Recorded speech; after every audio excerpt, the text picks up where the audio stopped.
From the very beginning, PaulChurch's life was far from conventional. Born in the vast expanse of space to terraformer parents, his early years were a blend of ship decks and Genesis camps, settings he admits were unnatural for a young boy. However, Paul was never lonely. He was close to his parents and shared a unique bond with the crew of their ship, the Incunabulum. This crew was made up of 3 men: Taylor, Hewitt, and Johansson, who handled the heavy labor, and a synthetic named Judith, a botanist with diverse capabilities.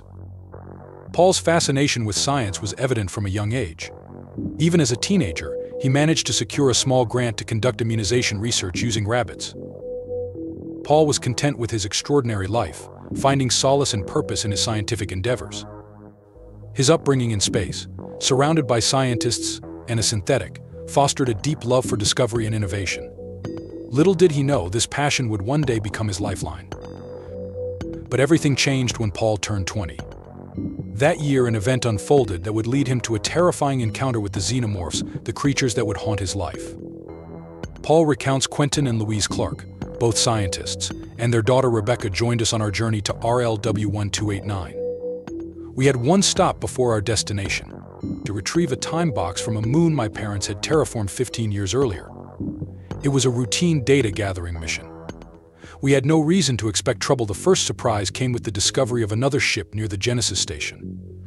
Since the moon was officially off-limits to general travel, the crew suspected pirates or smugglers. However, they found no one on board. Later, Paul learned that this ship belonged to a group of human aspiring bug farmers pirates who had deliberately created a Xenomorph Hive. Paul's recollections become even more harrowing as he describes his first encounter with the Xenomorphs. We retrieved the time box and prepared to leave, but then came our second surprise: aliens. We knew we couldn't fight them with our limited weapons. We anticipated brutal, bloody death. But instead, they captured us and took us to their hive. The stench was beyond foul, an incomprehensible miasma that assaulted our souls through our lungs.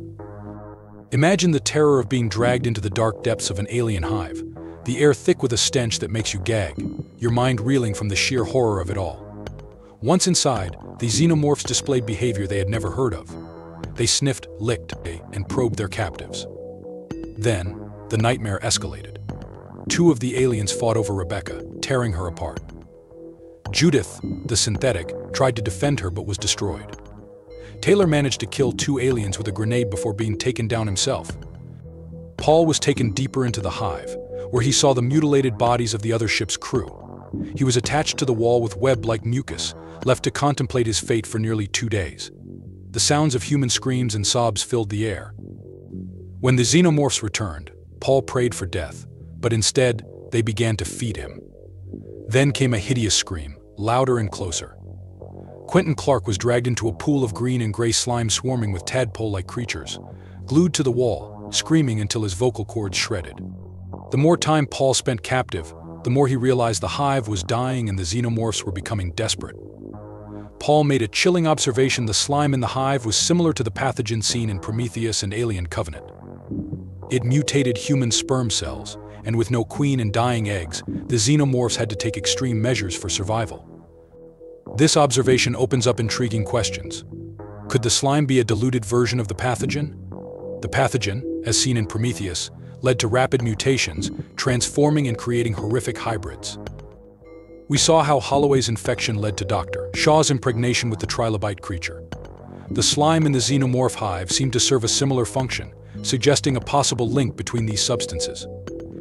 Let's take a moment to delve deeper into Paul's survival and adaptation. In the face of unimaginable horror, Paul's scientific mind kicked in. He started conducting crude experiments using whatever he could find. His crewmates' skulls became dishes, ligaments turned into strings, arteries used as tubing, and skin formed vessels. His survival instinct and scientific curiosity intertwined, driving him to understand and exploit the aliens' vulnerabilities. Paul recounts his survival: "I survived because I had no alternative. I tried to swallow my tongue but gave up. My mind retreated into delusion. I barely noticed when they removed me from the wall. I longed for death, but was carried to a chamber where I saw Louise Clark, monstrously swollen. She delivered alien offspring, but they didn't survive. The hive was vulnerable, and I swore to destroy it." Paul conducted crude experiments, using toxic mold to poison the aliens' medicine. His makeshift lab tools included crewmates' skulls and ligaments. His obsession with understanding and defeating the Xenomorphs grew. He realized they were vulnerable and conquerable. Paul's final ordeal came when the Xenomorphs tried to implant an egg in him. The egg was sickly, and the facehugger was weak, but it still managed to implant its probe. Paul woke with a parasitic load in his chest but found the larva dead and rotting. He performed surgery on himself and removed it successfully. Let's pause here to appreciate the sheer determination and ingenuity Paul exhibited. Performing surgery on oneself with no prior experience, using only makeshift tools, is nothing short of miraculous. It underscores Paul's resilience and his unyielding will to live and fight back. Rescue arrived a month later. Paul, though atrophied, met them on his own feet. The company valued his experience and gave him a biomechanical makeover. Paul dedicated his life to studying the Xenomorphs, becoming one of the few to survive an alien impregnation. What's fascinating is the possible connection between the slime in the hive and the pathogen in Prometheus. Could it be a diluted version? And was the smuggler's story a cover-up for a secret operation by Weyland-Yutani? In Prometheus and Alien Covenant, the pathogen was a pivotal element, capable of creating and destroying life. Its purpose was shrouded in mystery, but its effects were clear. It caused rapid and often grotesque mutations. The slime Paul encountered seemed to serve a similar function, suggesting a possible link between these substances. And then there's Weyland-Yutani, the corporation with a notorious reputation for its secretive and often unethical operations. Could the story of the smugglers be a cover for one of their experiments? The company has a history of seeking to weaponize the Xenomorphs, and it's not far-fetched to think they might have had a hand in the events Paul experienced. Reflecting on this, we can see a pattern emerging. Weyland-Yutani has consistently shown an interest in the Xenomorphs, often willing to go to extreme lengths to acquire specimens for study. This raises the question: how far would they go to harness the power of the pathogen? Could the events on the moon be part of a larger, more sinister experiment? Let's consider the implications of Paul's discoveries.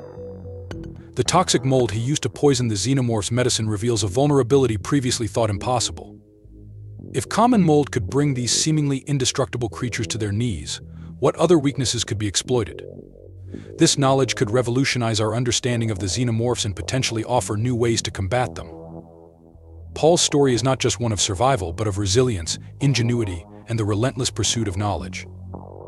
His experiences offer a unique perspective on the Xenomorphs, revealing them not as unstoppable monsters, but as creatures with vulnerabilities that can be understood and exploited. This realization could shift the balance of power in the ongoing struggle between humans and Xenomorphs.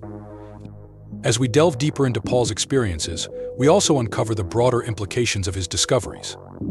The connection between the slime and the pathogen, the potential involvement of Weyland-Yutani, and the vulnerabilities of the Xenomorphs all point to a complex web of intrigue and danger. Understanding this web could be the key to surviving future encounters with these deadly creatures. Let me know your thoughts in the comments. Do you think there's a connection between the slime and the pathogen? Was Weyland-Yutani's explanation truthful? Comment below and share your theories. Stay tuned for more insights on Dr. Church and his secret experiments. If you enjoyed this video, give it a like and subscribe. I'm always eager to explore new ideas, so if you have a suggestion for an alien versus predator topic, drop it in the comments below. Thanks for watching.